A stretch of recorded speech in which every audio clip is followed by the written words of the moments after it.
You know that feeling when you've been hoping that Honda would finally remember how to make a bike with some actual personality again? Yeah, well, grab a seat because the 2026 X11 just showed up. And honestly, it might be the most gloriously unhinged naked bike they've rolled out since, I don't know, the late 90s. We're talking a liter class mill, a front end that looks like it's squaring up to throw hands with your favorite European hyper naked, and a price? Let's just say KTM and Ducati owners might want to look away now. By the time we're done here, you'll get why dealership phones are suddenly ringing off the hook in ways nobody saw coming. All right, first things first, the million-dollar question. What is an X11 anyway? If you weren't throwing a leg over bikes back in '99, you totally missed out on one of the strangest, most lovable oddballs Honda ever dreamt up.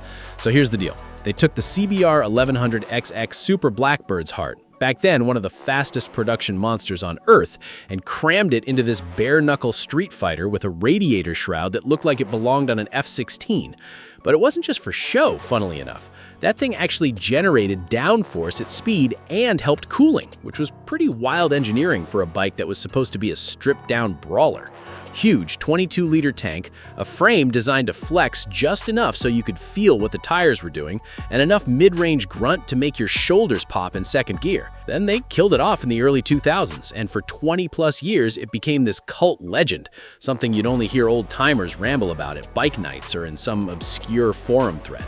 Until, well, now. And look, Honda didn't just dust off the nameplate and slap it on some forgettable commuter. Nope, they went right back to that original recipe and gave every single bit of it a 2026 makeover. So let's get into the meat of it, because this isn't some lazy retro cash grab, trust me. Under all that aggression sits a 1000cc liquid-cooled inline-4. Sound familiar? That's because it shares DNA with Honda's CBR 1000RR Superbike platform, same family doing time in their current flagship nakeds. But here's the twist. The engineers went and retuned the fueling, tweaked the cam profiles, all to chase that original X11 vibe. Big, flat, usable mid-range torque instead of some peaky screamer that only wakes up past 10,000 RPM. Peak power? 152 horses. Torque? Just shy of 80 pound-feet.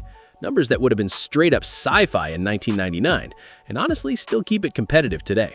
It's mated to a 6-speed box with Honda's e-clutch deal, meaning you can ride it old school with the lever or let the bike handle clutch duties when you just want to focus on the road ahead. It's a little detail, sure, but it tells you Honda wasn't chasing warm fuzzies, they were chasing relevance. Now, here's where things get juicy, because the chassis is where Honda really leaned into the X11's identity. They went with a twin-spar aluminum frame tuned with a deliberate amount of lateral flex. Same idea as the original, so you get actual feedback through the bars, instead of that numb, sterile feeling. Up front, a 41mm inverted Showa fork, fully adjustable, paired with a remote reservoir piggyback shock out back. Brakes come from radial mount 4-piston calipers biting dual discs up front. Stopping power the old bike couldn't even dream of. And yes, before you ask, the fuel tank pays homage. Big, bulbous 19-liter unit, not quite the 22-liter behemoth of yesteryear, but still good for a genuine 200-plus mile range, because apparently someone at Honda remembered that some of us actually, ride places. But let's be real, the first thing everyone's gonna gawk at is that radiator shroud. Honda brought it back, and they went all in. It's not just a tacked-on styling gimmick, it's functional, channeling airflow and cutting buffeting at speed, just like before. Except now it's been wind tunnel optimized with modern CFD juju. Honestly, when those first spy shots leaked a few months ago, half the internet swore it was a Photoshop hoax, because nobody expected Honda to bring back something this distinctive in 2026. Quick pause, because I know some of you are already mashing the keyboard about just buy a Hornet. And okay, fair. The CB1000 Hornet SP is brilliant. Cheaper, no arguments there. But the X11 isn't trying to be the bargain bin special. It's reaching for something else. Character. The bike that makes people do a double take at the gas station, not just another anonymous silhouette in a sea of angry insects. Different strokes, different folks. Moving on. Electronics? Oh, this isn't some time capsule stuck in '99 under all that retro skin. You get a full IMU-based rider aid suite. Lean-sensitive traction control, wheelie control, cornering ABS, all tweakable across multiple ride modes. Full-color TFT dash with smartphone connectivity, turn-by-turn nav, the usual Bluetooth call and music stuff we all expect nowadays. A quick shifter comes standard, which honestly should be a given on any bike wearing a leader-class badge in 2026, and Honda threw LED lighting everywhere, including a signature L-shaped DRL up front that, depending on your taste, either looks killer or like an angry toaster. I'll leave that one for you to fight over in the comments.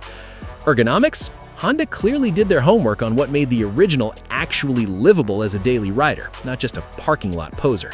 Seat height is around 32 inches, and the saddle's wide at the back for actual passenger comfort, which a lot of modern nakeds seem to forget about in their rush to look aggressive. Bar position is upright, not that wrist-crushing forward lean you get on a stripped sport bike, so you could realistically do a 3-hour stint without needing a chiropractor afterwards. Curb weight claimed at 463 pounds ready to ride, respectably light for a leader-class naked lugging all this kit. And Honda kept the dual exhaust styling cue from the original, though now it's a single muffler shaped to echo that old twin pipe look while meeting 2026 emissions regs. Because let's face it, nobody's bringing back actual dual cans in this climate, much as we'd all love that. Color options? They lean right into the personality. You've got a deep candy chromosphere red that mirrors the most iconic original shade, a more subdued matte gunmetal for the stealth crowd, and a tribute pearl white and blue scheme that's a direct nod to Honda's late 90s naked bike livery.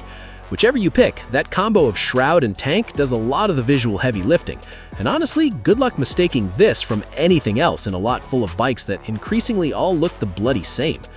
And here's a thought worth chewing on. In a market where almost every manufacturer is chasing the same angry insect headlight, the same hyper-aggressive tail section, is resurrecting a 25-year-old design language actually the boldest play on the showroom floor right now? Because from where I'm sitting, blending in might be the real risk in 2026, not standing out. Now, the number you're all waiting for. Honda is pricing the 2026 X11 at $9,999 before destination. That puts it shockingly close to the Hornet SP, while offering a completely different riding experience and a much more distinctive identity. For context, European hypernakeds with similar power often start north of 15 grand, some pushing past 20.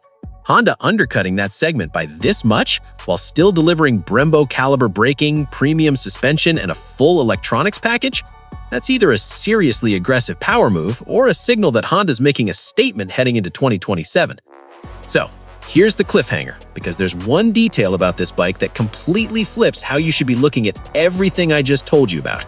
Stick with me for one more second. The 2026 Honda X11 you just heard about doesn't exist yet. Not in yet, anyway.